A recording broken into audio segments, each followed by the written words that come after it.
Today, let's talk about civilization.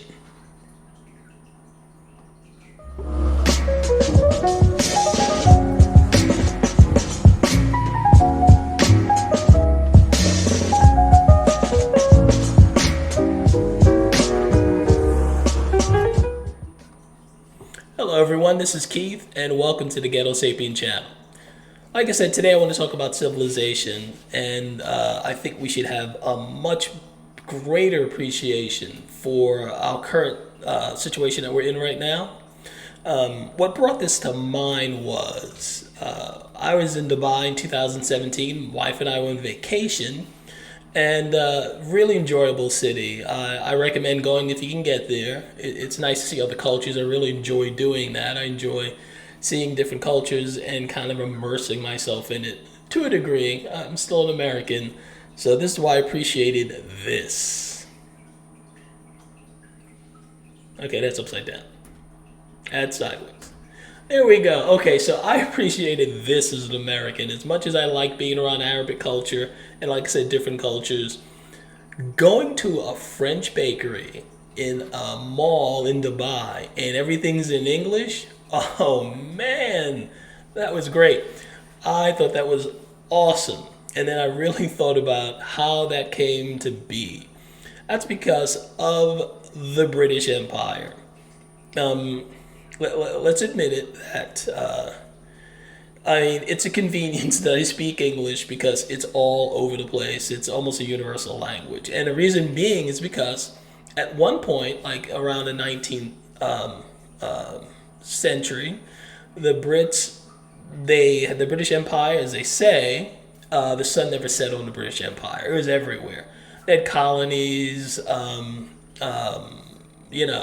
culture, it was enforced by British gunships and whatever. And I know that must have sucked a little bit at least, but hey, it works for me. No, but I mean, like my family's from Jamaica, and it was a British colony, and the Jamaica won its independence in 1962. So if they had and they still have the opportunity to do whatever they want to do, but apparently they found at least the British parliamentary system workable, superior, or something they're used to because they kept it. They kept their primary religion, which is Christianity, Episcopalian, and Protestant. That's pretty much British, and they kept that too. So oppressors or not, they kept a lot of the systems that the British left them. So I know must have been bad, but could have been that bad because they kept a lot of it.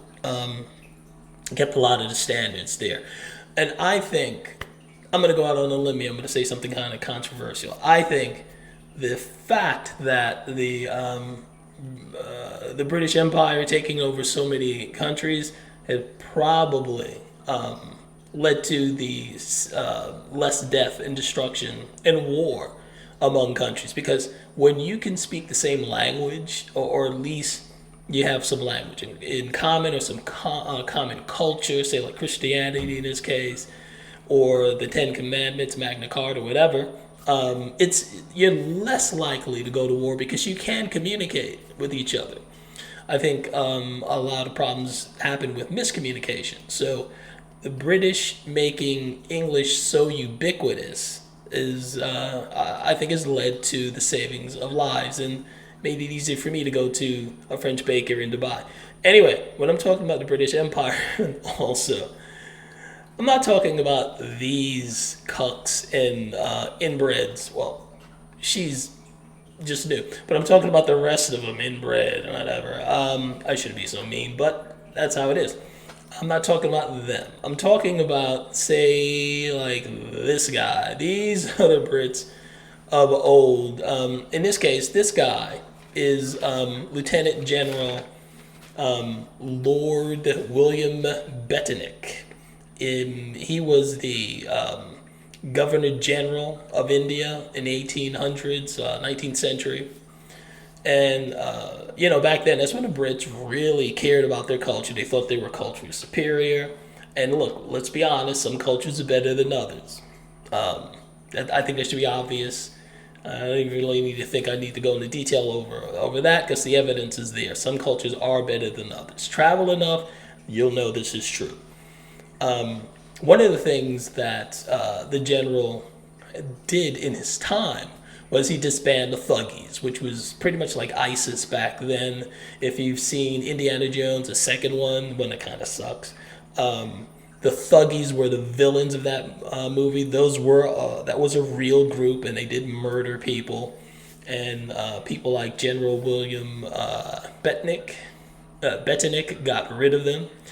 One of the other things he did was he made English, excuse me, the official language of instruction, meaning that's what was taught in schools. And again, English being more ubiquitous, I think it brought the country together more, so everyone could communicate better than they could before. And also, one of the biggest things he got rid of was this unbelievably barbaric practice in India called sati, or sati, something like that. But let's take a look at what it means here. According to Wikipedia, let me put on my glasses or I'll start reading like Biden. Anyway, is sati or sati is a Hindu practice, now mostly historical. I hope it's completely historical, to be honest, in which a widow sacrifices herself by sitting atop her deceased husband's funeral prior.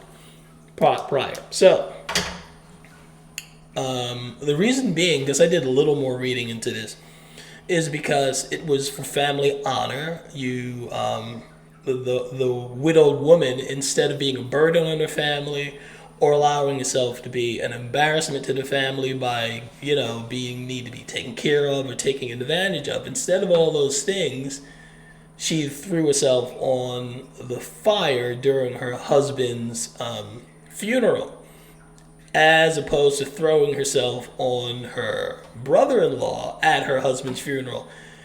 Yeah, I know I'm taking a shot at Hunter here. Just if you don't know, he slept with the widow of his brother, and that was a cheap shot. But hey, look, man, I didn't vote for him. I'm stuck with him and his family for the next 2 years, so I'm taking a shot anytime I feel like it. If you don't like it, hey, you can find someone else to listen to. But back to the story. Okay. So civilization being pushed by the British Empire, and me going to enjoying the convenience of going to a French bakery. Back to that. It wasn't all power and force and coercion how the British Empire enforced its version of civilization on the rest of the world. It was also done through a lot of sacrificial missionary work, Christian missionaries going into South America, Africa, New Guinea, and converting people. That must have been very hard too. But that's also the other way that civilization was pushed to the rest of the world. The life of a missionary was not easy. Can you imagine, a couple of people sitting around a campfire and go, man, that last missionary, delicious. Mwah!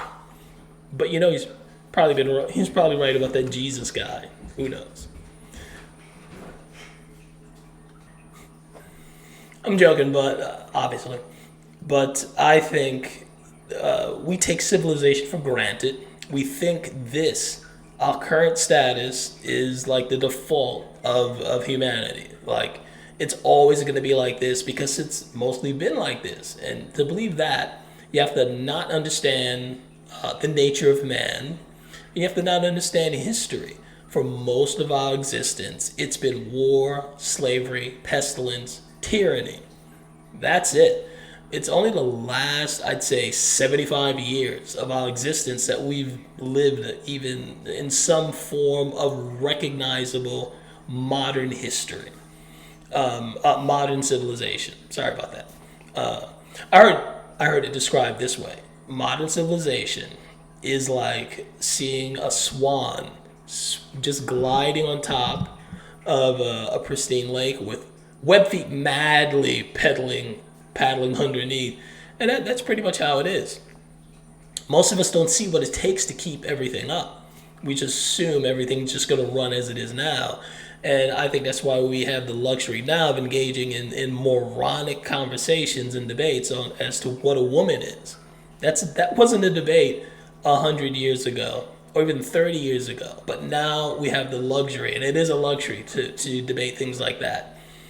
Because if history repeats itself and we go back into chaos and savagery, you're not going to be worried about what a woman is or what a man is. That's not going to be the uppermost thing on your mind.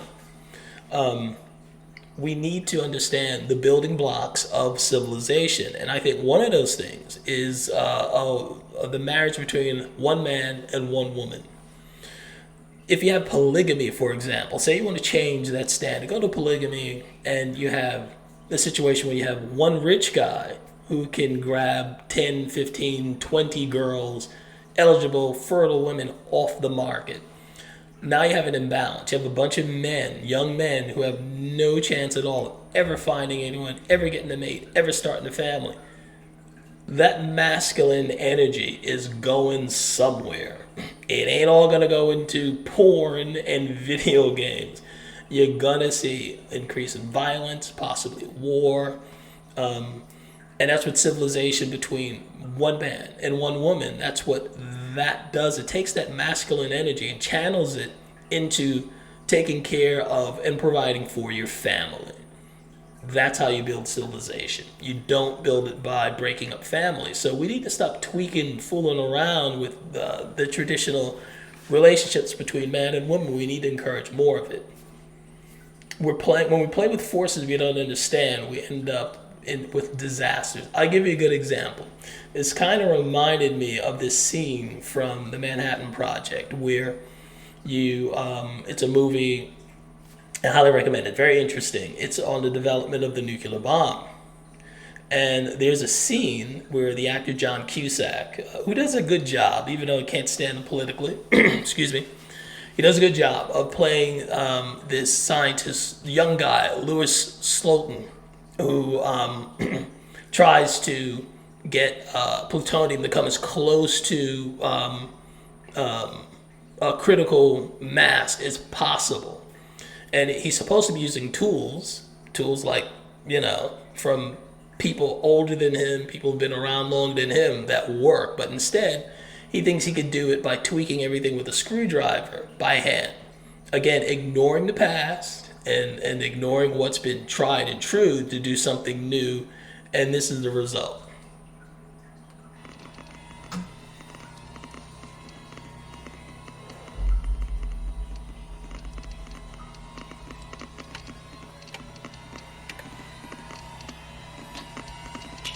Everybody ready? Meter's ready. Here we go.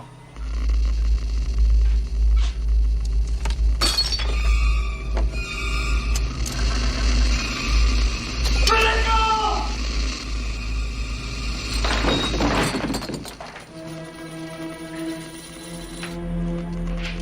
Nobody move! Don't anybody move! And unfortunately, the real scientist, Louis Sultan, excuse me, he died 9 days later, playing with forces that he wasn't ready for and that he didn't fully respect. So that is what I think we could be doing by having these useless debates over things that have been settled a long time ago. Ironically, the project of them trying to get the plane around that nuclear core was called Tickling the Dragon. So that's maybe what we're doing, playing around civilization, is tickling the dragon. And you see what happened to that guy. Died 9 days later. We don't want to play around with these forces of civilization. So that's my take on it. At almost 14 minutes running my mouth. Let me know what you think. Like, share, comment, and subscribe.